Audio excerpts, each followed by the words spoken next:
Hi, my name again is Oludare Akinlaja, and I welcome you to another uh, classroom session, like I will always call it. Today, I'm going to be talking on design thinking basics.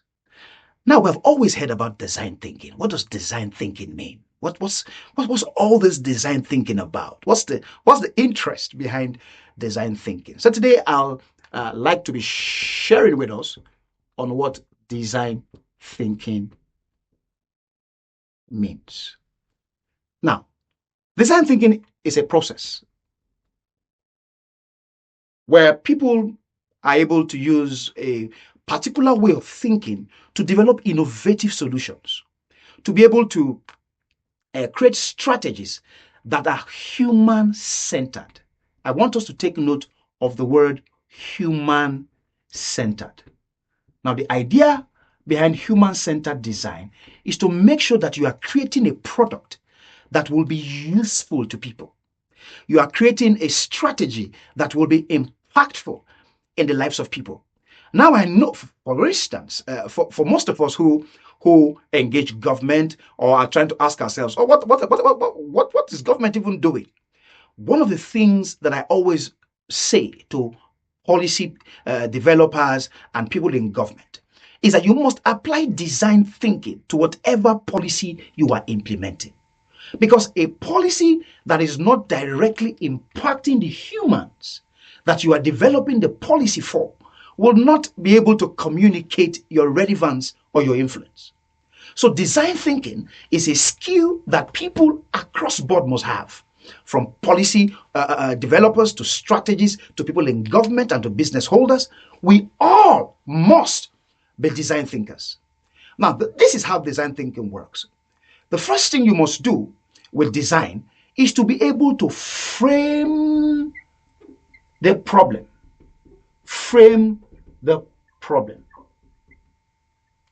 Frame the problem. I always say this. It's one thing to say you want to solve a problem. It's another thing to have even correctly defined the problem. What's the problem you want to solve?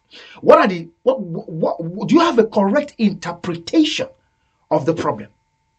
You know, sometimes you sit in strategy sessions with people from government to private, across board, and you know that the first issue is that people don't even understand what the problem is. We're not even sure we know what we are creating solution for. So the problem must be correctly framed. For a business, for instance, where you are trying to solve your advert needs. Sorry, this is an example. Now, I consulted for a business once, and this business was trying to spend so much money on adverts. Spending so much money on adverts, and we want to pump more adverts, people will come. But when I sat with the business, I found out that the problem with the business was not getting people reaching them. The problem with the business is that they had a long wait time. So the time between when people asked for an information and the time that response was given was too long. So customers were not able to generate or get in customers. So every single time you are framing your problem, you must be careful. Look at your value chain. Look at your system correctly. You must correctly decode what the problem is. Now, how are you sometimes sure that you have correctly framed the problem? I always tell people, it brings me to the number 2 in design thinking. You must do what I call need finding. One of the challenges, especially on the African continent, is that we do not research. You do not spend enough money carrying out a research. You want to open this business in a community. You want to open this business on a street. Have you found out whether that is the need of that business? Because you can't assume you know what people want. You can't assume that, if you just put it on this street, based on the amount of people you have here, You cannot do that. I know that they say it's important for us to go back in history to be able to collect data, but you must also pay attention to recent data. What is the recent data saying? What are the people talking about? What do the people really, really want? Then after you have done a need analysis, it brings you to the next phase that I call ideation.